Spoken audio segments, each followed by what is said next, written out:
day. I want to be with you along the way. Nothing else will do. Welcome back to EveryDay. I'm excited this week because I'm joined by my wife, Sarah. We're going to be talking about one of our favorite topics when it comes to strengthening your walk with Jesus. One of the things that we really encourage you to do is to begin journaling.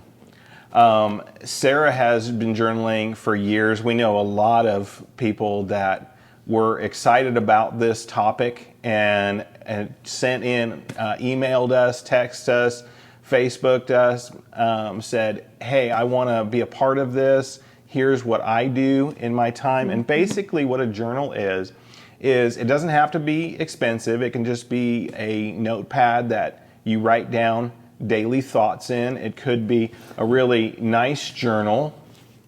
Yeah, I got this one years ago, and it opens, is magnetic, and it has a keepsake pocket so that I can grab things out and find notes that Tim wrote me years ago, and I've saved all these time. It could be something that you keep private. It can be something that you share with other people. There's all kinds of, and we're going to go through 20 different tips and recommendations on how to journal over the next 2 weeks. And so what I wanted to do, though, is I wanted to start out by having Sarah share something from her journal that is really, really exciting and powerful, and we kind of actually forgot. So, September 15th, 2013, this is what it says. House on the Rock. This will be the name of our house church. Last night we received prayer from Ruth and Alan Mather, and they encouraged us in establishing this house church. I totally forgot that I wrote that. That was a year after we started meeting with our kids group here in Kiefer, but we didn't have a name for it yet, and that's the night that God gave us our name.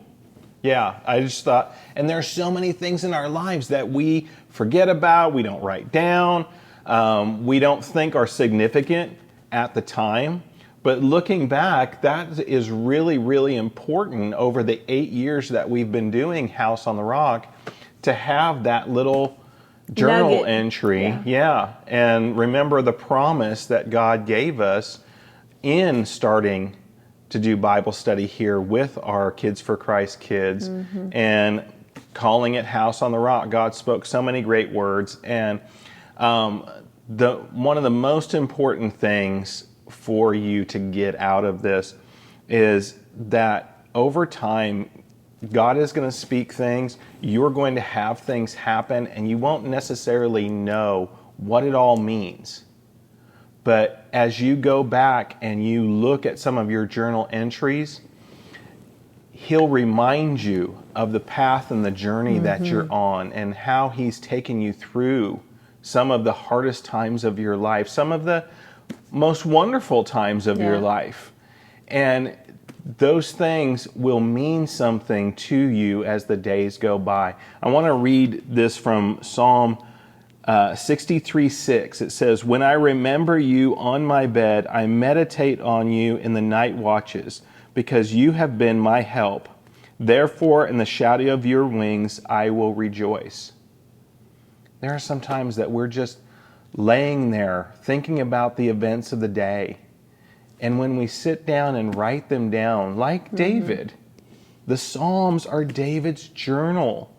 It's all his journal entries that we're getting to read. And you think about it, we're reading those things that were written thousands of years ago, and they encourage us.